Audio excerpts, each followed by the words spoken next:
yang akan kita bahas hari ini atau yang akan kita pelajari, boleh dipimpin doa dulu oleh ketua kelas. Kiki.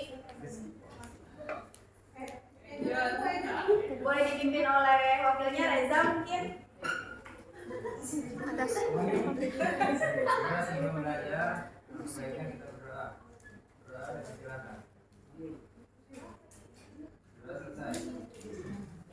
Baik, terima kasih Reza.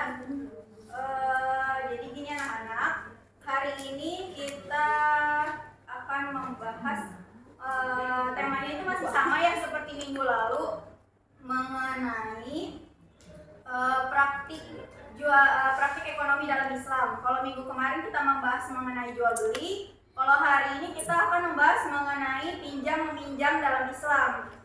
Nah, selama ini kan kita tahunya ada yang misalkan anak-anak itu pinjam meminjam barang ke temannya, misalnya pulpen, ya udah aja langsung diambil. Kadang ada yang nggak bilang gitu ya. Ternyata di dalam Islam itu ada loh ketentuannya gitu. Nah, sebelum masuk ke materi, Ibu mau menyampaikan terlebih dahulu tujuan dari pembelajaran kita hari ini. Untuk tujuan pembelajaran kita hari ini mengenai pinjam meminjam, yang pertama itu kita bisa memahami ketentuan atau tata cara dari pinjam meminjam dalam Islam. Yang kedua, tentu kita bisa menerapkan dari pemahaman materi yang kita dapatkan. Dan ketiga, kita bisa menerapkan perilaku jujur dan tanggung jawab dari pinjam meminjam dalam Islam. Untuk selanjutnya, kita mulai masuk ke pembahasan ya. Nah, yang pertama ada pengertian dari pinjam meminjam. Seperti yang sudah dilihat ya di slide di depan, pengertian dari pinjam meminjam atau ariyah. Nah, ada kata ariyah ya. Sebelum kita bahas mengenai pengertian dan secara istilah, pinjam meminjam itu secara bahasa Arab berasal dari kata ariyah atau arti yang berarti pinjaman. Nah, untuk secara istilah, pinjam meminjam itu merupakan memberikan sesuatu yang sifatnya halal kepada orang lain tanpa mengharapkan imbalan, dengan menjaga atau merawat barang tersebut agar ketika kita meminjam kepada orang lain, kita bisa mengembalikan barang tersebut dengan utuh seperti kita meminjam dengan kepada pemiliknya. Nah, lanjut ya. Selanjutnya, nah kenapa sih kalau misalkan pinjam meminjam itu ada orang teman yang mau pinjam gitu ya ke kita. Kenapa kita harus meminjamkan barang atau apapun itu bentuknya kepada teman kita? Nah, di sini dijelaskan manusia itu wajib tolong menolong dengan sesamanya. Apabila seseorang hendak meminjam sesuatu barang kepada kita, biasanya itu kan karena butuh gitu ya. Jadi kita wajib meminjamkannya dengan perasaan ikhlas dan senang hati. Nah, selanjutnya ada mengenai hukum pinjam meminjam. Sebelum Ibu jelaskan, Ibu mau meminta satu orang untuk membacakan Arab dan arti dari Quran Surat Al-Maidah ayat 2. Bu, ya silakan Salma. Bismillahirrahmanirrahim. Wa ta'awanu 'alal birri wat taqwa wa la ta'awanu 'alal ismi wal 'udwan. Artinya, dan tolong menolonglah kamu dalam mengerjakan kebajikan dan takwa, dan jangan tolong menolong dalam berbuat dosa dan pelanggaran, dan bertakwalah kamu kepada Allah. Sesungguhnya Allah amat berat siksanya. Quran Surat Al-Maidah ayat 2. Terima kasih Salma. Ya. Di sini sudah dijelaskan ya.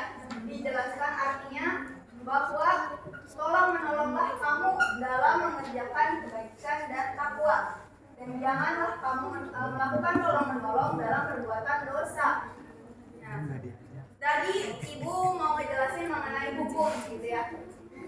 Hukum pinjam meminjam itu dalam Islam ada 3. Yang pertama itu mubah atau boleh. Nah, mubah ini merupakan asal dari hukum pinjam meminjam, karena ya seperti dijelaskan kalau misalkan ada seseorang yang butuh pertolongan atau butuh barang yang patut kita pinjamkan, itu harus dipinjamkan. Nah, yang kedua ini hukumnya akan menjadi wajib jika orang yang meminjam itu sangat membutuhkan atau sedang dalam keadaan terdesak. Nah, di sini sudah ada beberapa gambar ya. Yang pertama ada gambar ambulan. Nah, mungkin ada yang bisa menjelaskan atau menjelaskan maksud dari contoh meminjamkan sesuatu yang hukumnya akan menjadi wajib yang berkaitan dengan mobil ambulan. Ya silakan Risa.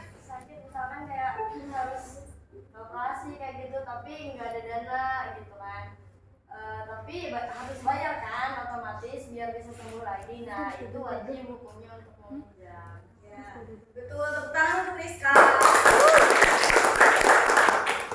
Nah selanjutnya, misalnya ini ya gambar yang selanjutnya ada orang yang sedang menggunakan laptop.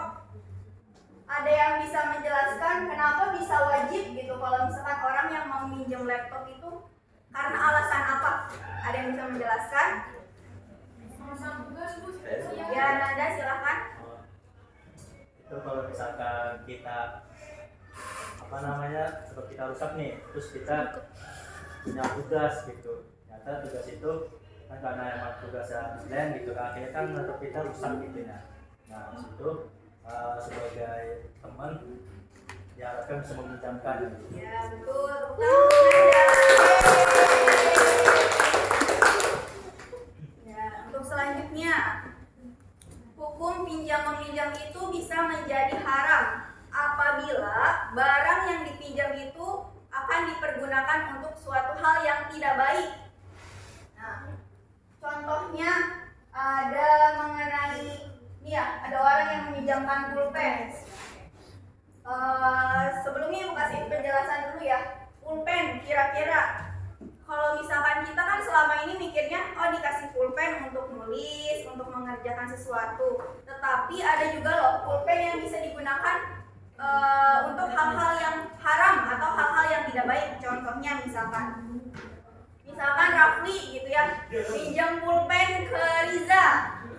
Ternyata pinjam pulpennya itu bukan buat nulis tugas atau bukan buat nyatet, tapi ternyata untuk mengusili Nanda. Ternyata dipinjam bukunya Nanda diam-diam, dipinjam pulpennya Riza, ngomong gitu ya Rafli ke Riza pinjam pulpennya. Oh iya, karena Riza tidak tahu pulpen itu akan digunakan untuk apa, makanya ya udah dipinjamkan sama Riza. Ternyata Rafli sudah diam-diam ngambil bukunya Nanda. Diambil bukunya, tugas yang sudah Nanda kerjakan 1 halaman penuh dicoret semua sama Rafli. Kira-kira hal tersebut boleh atau tidak? Benar atau tidak? Tidak, Bu. Nah, makanya jadinya meminjam pulpen tersebut menjadi hukumnya haram. Ada lagi contohnya. Ada yang bisa membacakan? Contoh yang di depan. Contoh hukumnya menjadi haram karena meminjamkan sapu untuk memukul seekor kucing yang ada di halaman rumah. ya betul.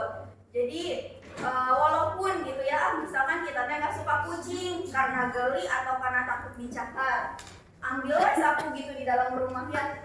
Terus ada kucing yang mau masuk ke pintu rumah, langsung diusir dengan cara dipukul. Boleh atau tidak? Nanti Walaupun sakit. iya betul. Walaupun tujuan kita mungkin untuk melindungi diri kita dari rasa ketakutan kita, takut dicakar misalnya sama kucing, tapi tidak dibenarkan melindungi diri sendiri, tetapi bisa menyakiti makhluk hidup yang lain. Lanjut. Yang selanjutnya mengenai rukun pinjam meminjam. Nah, di sini ada 4 rukun pinjam meminjam. Ada yang bisa menyebutkan? Orang yang meminjamkan. Ya, silakan Salsa. Yang pertama ada orang yang meminjamkan atau pemilik barang disebutnya mu'ir. Yang kedua, ada orang yang meminjam atau membutuhkan barang disebutnya musta'ir. Yang ketiga, barang yang dipinjamkan. Lalu yang keempat, lafal atau ijab kabul pinjam meminjam. Ya, betul. Nah, biar semua yang di dalam kelas lebih paham gitu ya dari rukun pinjam meminjam ini, kita akan melihat video ya.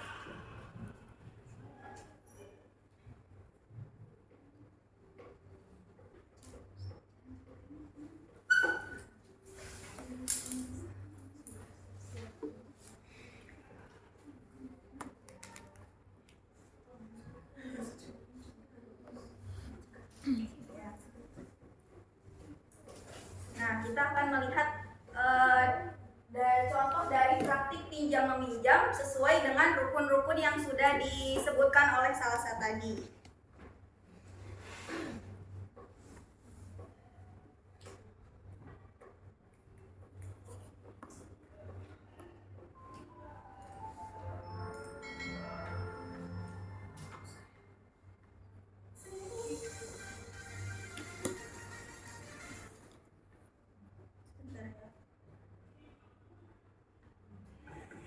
Assalamualaikum. Waalaikumsalam.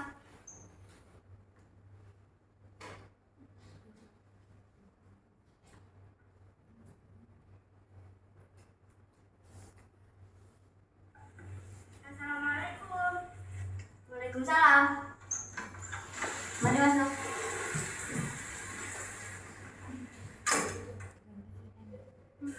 Duduk. Bolehkah aku meminjam bukumu? Silakan ini pakai. Terima kasih. Sama-sama. Nah, video tadi telah memenuhi 4 rukun pinjam-meminjam, di mana Risma sebagai musta'ir, yaitu orang yang meminjam atau membutuhkan barang.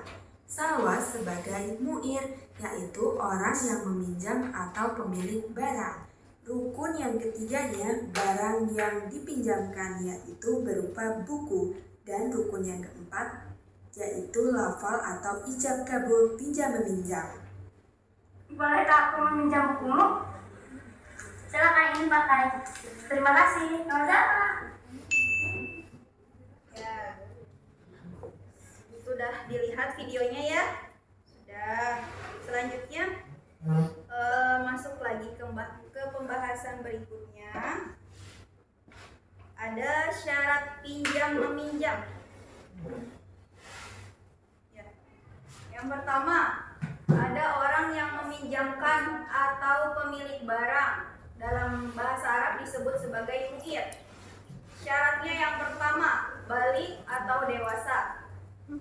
Berarti kalau misalkan harus dewasa, kalau anak kecil yang berumur 4 tahun gitu, meminjamkan barangnya kepada anak yang sudah dewasa, misalkan umurnya 20 tahun.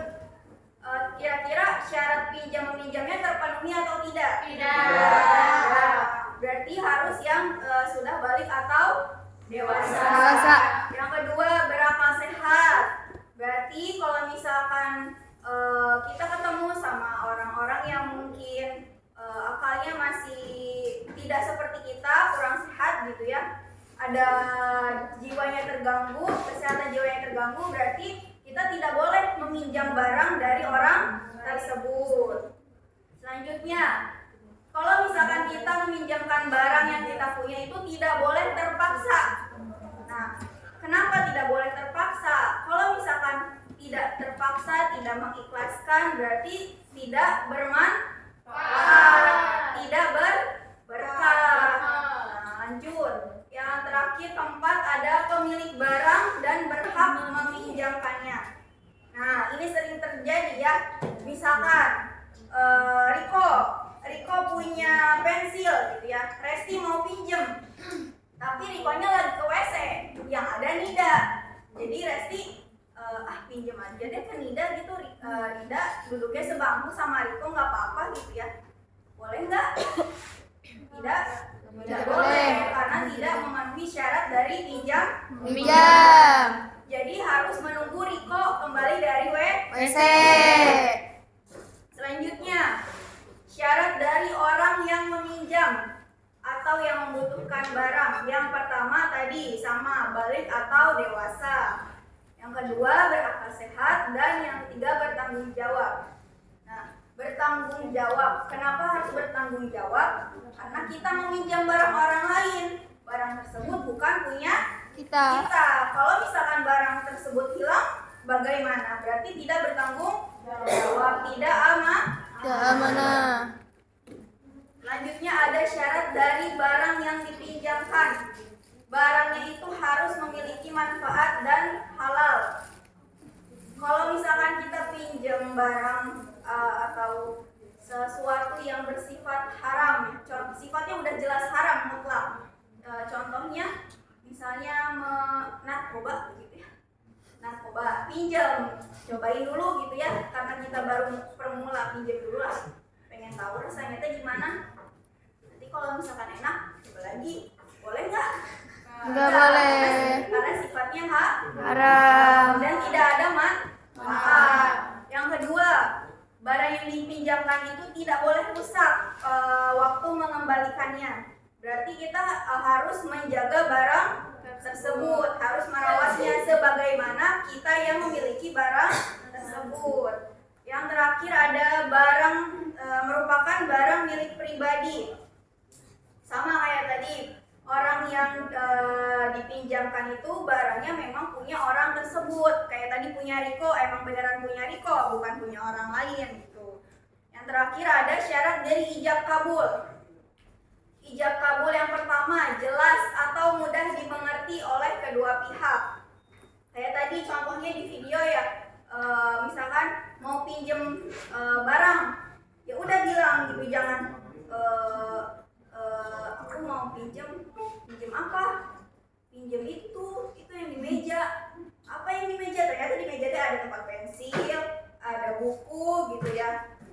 Itu yang di meja itu. Boleh nggak kayak gitu kira-kira? Tidak. Itu tidak jelas, berarti ya tidak dimengerti oleh orang yang akan meminjamkan barangnya. Yang kedua ada mualah atau bersambung antara ijab dan kabul. Seperti yang video yang sudah kita lihat. Kalau misalkan ibu bilang, Resti, ibu mau pinjam HP-nya boleh? Nah, Resti langsung bilang, jawab apa Resti? Boleh, Bu. Ya boleh Bu gitu. Jadi harus langsung bersambung antara ijab dan kabul. Selanjutnya mengenai kewajiban dan tanggung jawab pinjam-pinjam. Yang pertama ada mengambil manfaat dari barang yang dipinjam. Seperti yang dijelaskan tadi ya, pulpen gunanya untuk menulis, minjem tip X untuk menghapus tulisan yang salah. Lanjut, merawat barang yang dipinjam dengan baik. Nah, di sini ada nggak kalau misalkan minjem gitu ya, barangnya teh karena punya orang lain, pinjam pulpen, tutupnya hilang. Ada? Ada. Ya lain kali tidak boleh seperti Itu. harus dirawat dan dijaga dengan baik. Selanjutnya mengganti jika barang itu rusak atau hilang. Nah, kayak tadi tutup pulpennya hilang gitu ya. Nih, misalnya ibu pinjam pulpennya ke Rachma. Rachma, tadi ibu pinjam pulpennya, tapi tutupnya hilang. Maaf ya, apa cukup dengan sekedar kata maaf? Cukup kalau dimakan. Tidak, harus mengganti barang tersebut. Misalnya ya, kalau misalkan hari itu misalnya kita nggak punya uang untuk beli pulpen baru, ya besoknya kalau ketemu lagi harus diganti. Selanjutnya, barang yang dipinjam harus dikembalikan sesuai dengan perjanjian yang telah disepakati. Pasti kalau misalkan minjem gini, Salsa, ya ibu pinjem ya, misalkan tip X-nya, tapi ibu kembalikannya nanti kalau sudah selesai mengajar. Nah, itu ada perjanjian yang telah disepakati. Jangan ibu pinjam tip X-nya ya, tapi ibu belum tahu nih masih bakal dipakai lagi atau enggak, bisa dikembalikan kapan. Nah, itu tidak boleh. Ya, sudah selesai.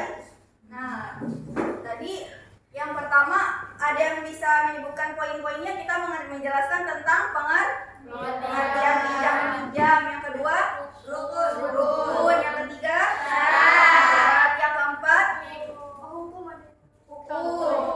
kelima, kewajiban dan tanggung jawab pinjam meminjam.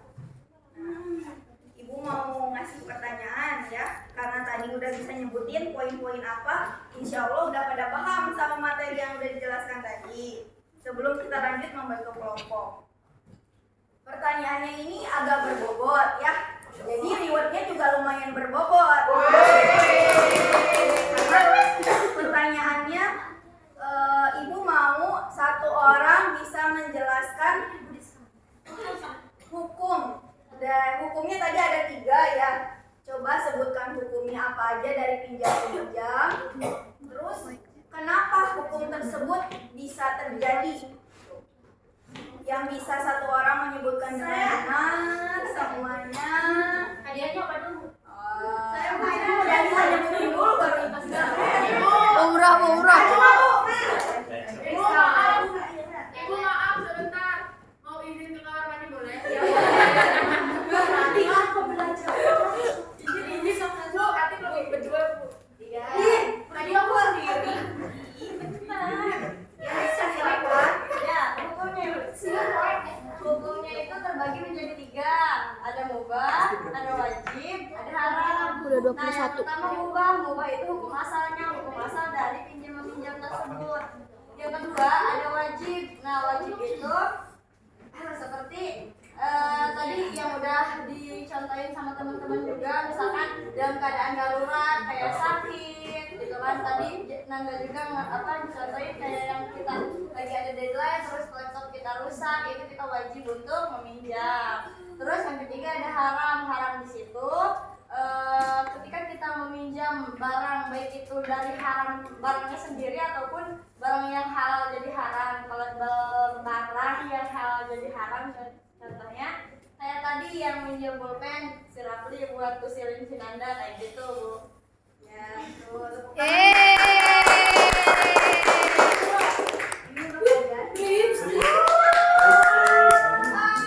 Boleh Kak? Terima kasih Bu.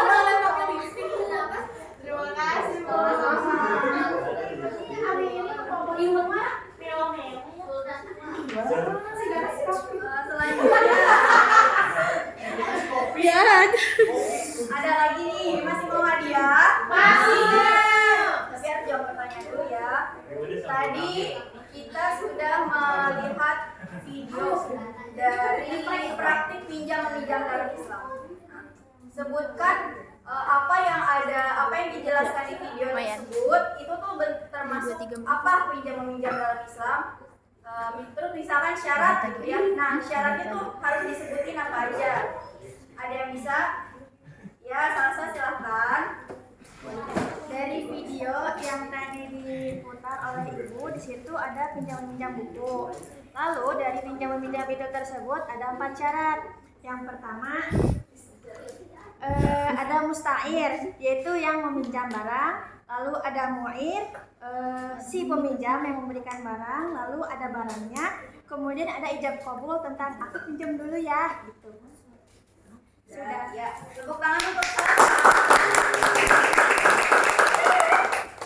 Ini hadiahnya ya.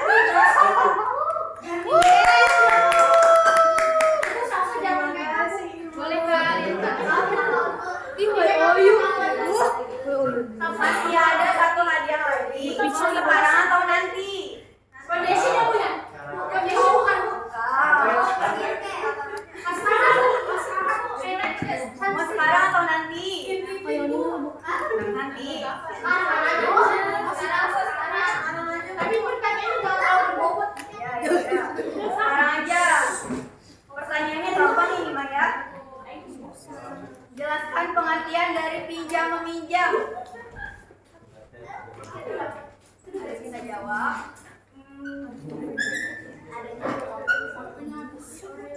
Jelaskan pengertian dari pinjam meminjam.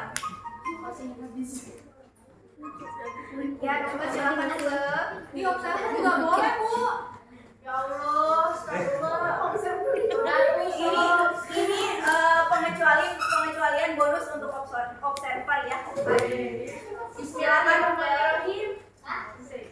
Pinjam meminjamnya dibolehkan kepada orang lain untuk mengambil manfaat sesuatu yang halal untuk mengambil manfaatnya merusak zatnya. Dan dikembalikan setelah diambil manfaatnya dalam keadaan tetap tidak rusak zatnya.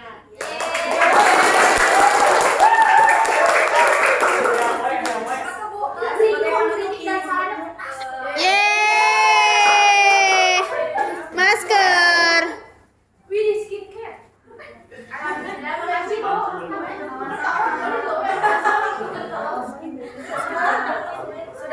Sudah cukup ya, sudah 3 penanya, sudah 3 diberikan, sudah 3 orang diberikan reward. Senang nggak belajar hari ini? Senang, Bu. Senang karena materinya atau senang karena rewardnya? Ya, sebelum kita tutup pembelajaran hari ini, mari kita simpulkan dulu. Yang pertama tadi ada penjelasan mengenai pengertian pinjam meminjam. Kalau kita meminjamkan sesuatu barang itu harus tidak boleh mengharapkan imbalan, bersifat halal, harus mengucapkan ijab kabul. Dan kalau misalkan mengembalikan barang itu harus bersifat utuh atau tidak boleh rusak. Cukup ya untuk pembelajaran hari ini. Cukup, Bu. Ya cukup. Insya Allah semoga semuanya paham. Amin. Semoga hari ini kita bisa selalu sehat untuk bertemu kembali di pertemuan berikutnya. Amin. Bisa ditutup dengan pembacaan doa dipimpin oleh ketua kelas Rizky. Baik untuk teman-teman semuanya, mari kita berdoa sebelum kita pulang. Berdoa dimulai. Berdoa selesai. Baik, terima kasih Rizky. Mohon maaf kalau misalkan ada kalimat yang Ibu sampaikan kurang enak didengar. Wabillahi taufiq wal hidayah. Wassalamualaikum warahmatullahi wabarakatuh.